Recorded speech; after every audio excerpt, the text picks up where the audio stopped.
Just one way to counter it, one technique that I like to do, and then I pull it off at a high percentage, usually about 80 to 90% of the time when I'm sparring with it. Okay, so if my opponent was to come down for the single leg takedown, okay, right here, what I like to do, okay, now when he's right here, okay, especially if they make the mistake of putting their head down too far, okay, you're gonna reach over and grab the belt, and then hook this arm if you can. If not, that's fine, but you wanna try to hook this arm if you can, just for extra control. Okay, so if he comes up right here, he goes for it. If he doesn't have his head down, even if he does have his head up, I like to hop around, grab the head, push his head down to work to get to my position here. So if he has his head down, that's perfect. You just reach over and grab it. If he doesn't, then you may have to pull the head down and then get to your position. Now here's going to be the next thing. What I'm going to do is I'm going to do a backward roll. Okay, I'm going to hop in. Notice that this leg is here on the inside, right here. My thigh is on his, or my shin is on his thigh. I'm going to hop in so I get closer to him.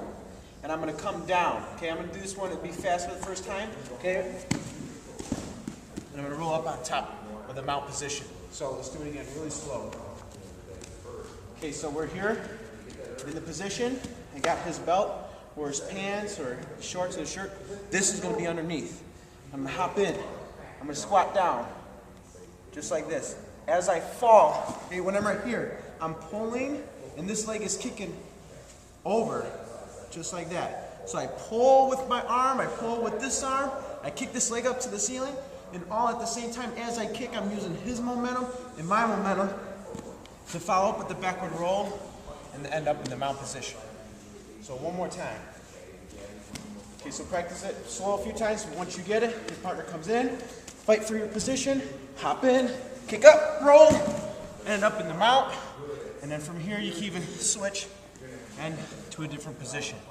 Okay, so the main thing is to do that backward roll by hopping your foot in so you can get close to him. So when you fall down onto the floor, you're going to be right underneath him and you're pulling and kicking up all at the same time. And when he's my partner and he's practicing, he wants to make sure that he tucks his chin in to help break that fall.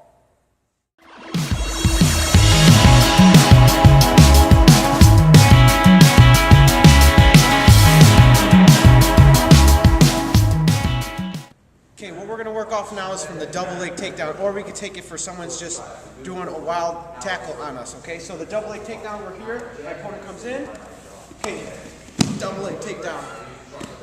Or, let's just take it from a perspective that someone's just going to rush us, just like a football player, just going to do a tackle off on the street. So he's coming in, and then boom, I get taken down right here, okay? Now, what we call this part right here the guard, where I have my legs cross just like this, okay? Now I'm going to give you, there's many options that we can do. I'm going to give you guys just a few, okay? Now the first one, it's real basic. You're going to grab this arm and you're going to pull his head down if it's not down already. What I'm going to do is I'm going to shift my body off to the side just like this. This leg is going to be down on the floor. All of his weight is on this leg, so I got to pull him onto this leg right here. What I'm going to do is I'm going to kick this leg back and I'm going to kick this leg forward like scissors. And I pull him and I end up in the top mount. Okay? So again, we're right here. Now, there's a couple options that you can do. You can go here, make sure this is on the floor. You're kicking out his leg. That's his base.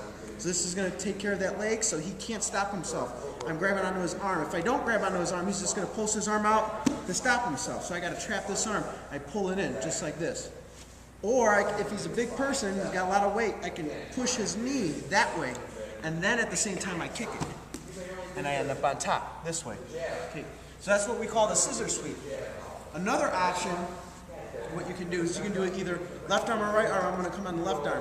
I open my legs, grab his wrist, I come up, and I come over. I grab my own wrist. This is called a figure four lock. I'm going to sit back down, but I'm going to take my left leg and bring it up on his back. I make sure his arm is bent at 90 degrees. I push this up to the ceiling, and it's going to be pressure on the shoulder. It's going to be a shoulder lock right here. If I leave my leg down, he's going to sit up on me. Okay? And I don't want that. Otherwise, if he tries to sit up even more and straighten his back, then I would just go right here back in this top position. But we want to execute the arm lock. Okay, so we're here. I grab, I come up, grab my own wrist. I go over, under, and I kick this leg back up as I sit down. Make sure his arm is bent, and then do it slow. Okay? There's right here. One other option that we can do is he tackles me down. I'm here.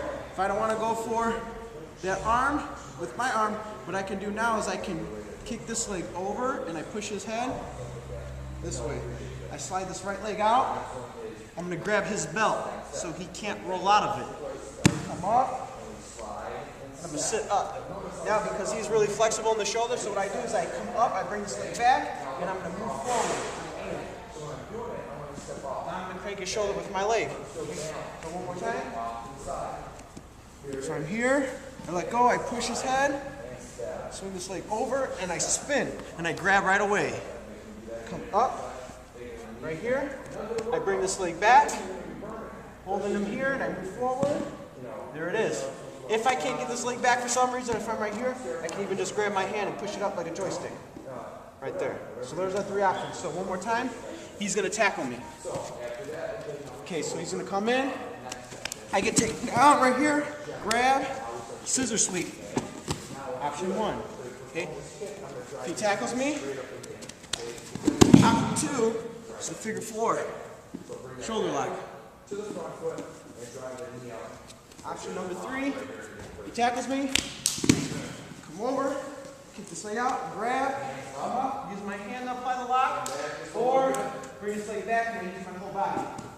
Okay, and there's just three simple options. If someone tackles us down, we end up in the guard position, and we can work from there.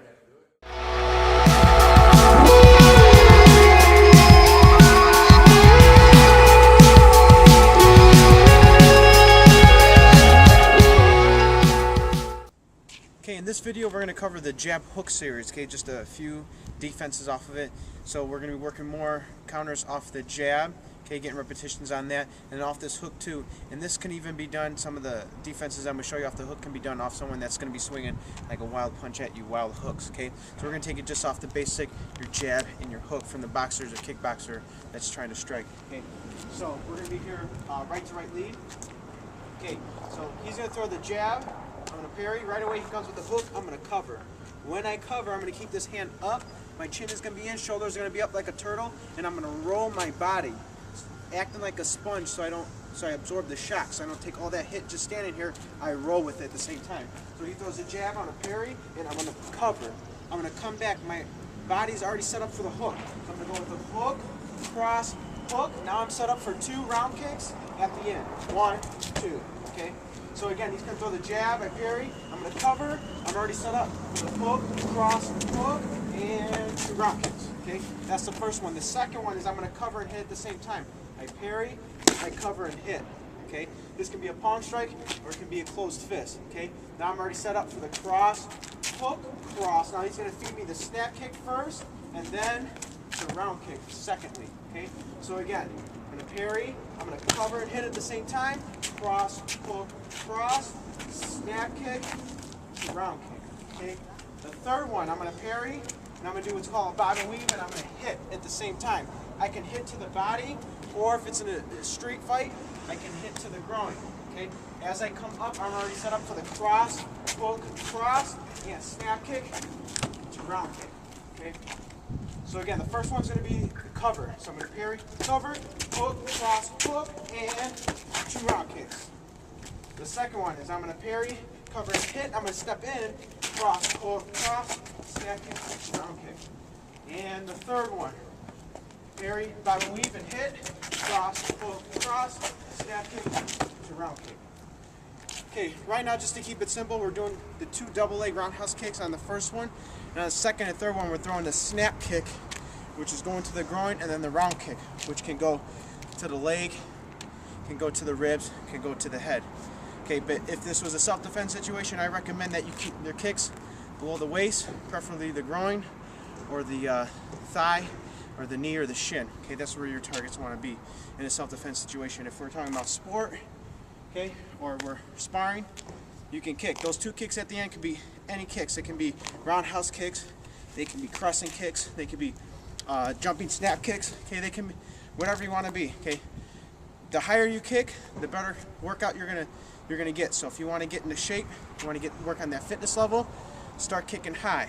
Okay, If you don't want to get in shape, you don't want that cardio workout, but you want to train just for the self-defense aspect, then keep those kicks low. But at the end, those kicks, they could be any 2 kicks. They could be snap kicks, round kicks. They can be round kicks, the spinning crescent kicks if you want to get fancy and you want to work on your coordination. So those 2 kicks at the end don't have to be roundhouse or a snap kick. They could be any 2 kicks. Right now, just to keep it simple, we go snap kick to round kick. And again, just in a self-defense situation, I would recommend you kick your kicks below the waist, preferably the groin, the thigh, the knee, or the shin. And this is the series off the jab hook.